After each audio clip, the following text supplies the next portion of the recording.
L'info éco avec Capital.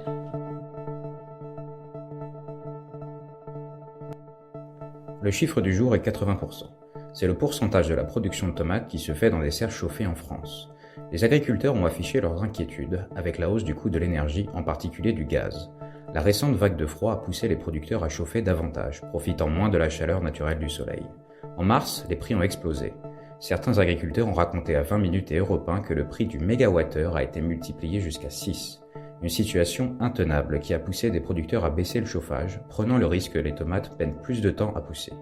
D'autres ont décidé de repousser la plantation, mais cela crée un risque de surproduction à l'été.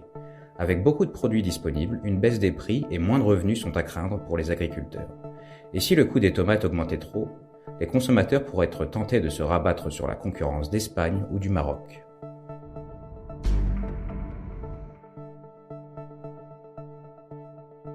Le coup de gueule du jour nous vient de Greenpeace qui a vivement critiqué la décision du comité d'organisation de la Coupe du Monde de rugby 2023 de choisir Total Energy comme sponsor.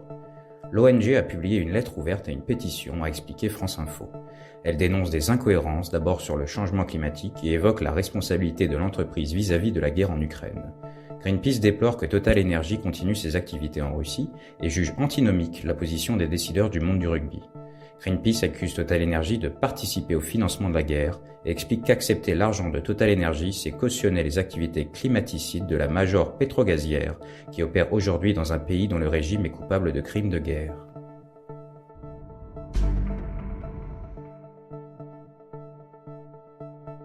L'info pratique capitale concerne le constructeur automobile Fiat. D'après BFM TV, l'entreprise italienne a lancé une nouvelle formule permettant de posséder une voiture grâce à un abonnement sans engagement. Au lieu d'acheter un véhicule ou de le louer pour une durée plus ou moins longue, le client se voit proposer une certaine flexibilité.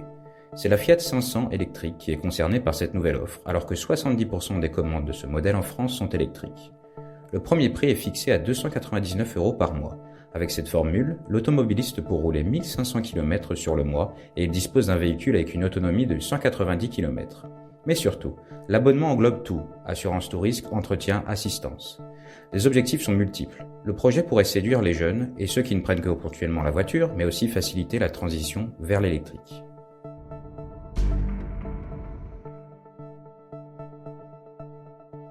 Et on termine par la technique utilisée par Shell pour importer du pétrole russe. Avec la guerre en Ukraine, de nombreuses entreprises ont cessé leurs activités en Russie ou s'en sont retirées, souvent contraintes par les opinions publiques.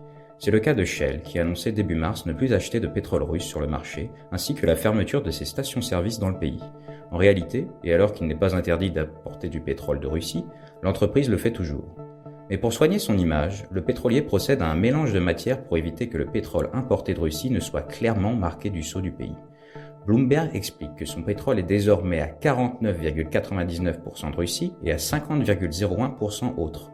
C'est ce qu'on appelle le mélange laiton. Pour Shell, cela pourrait également être une manière d'anticiper un éventuel embargo européen sur les hydrocarbures russes. C'était l'info éco avec Capital.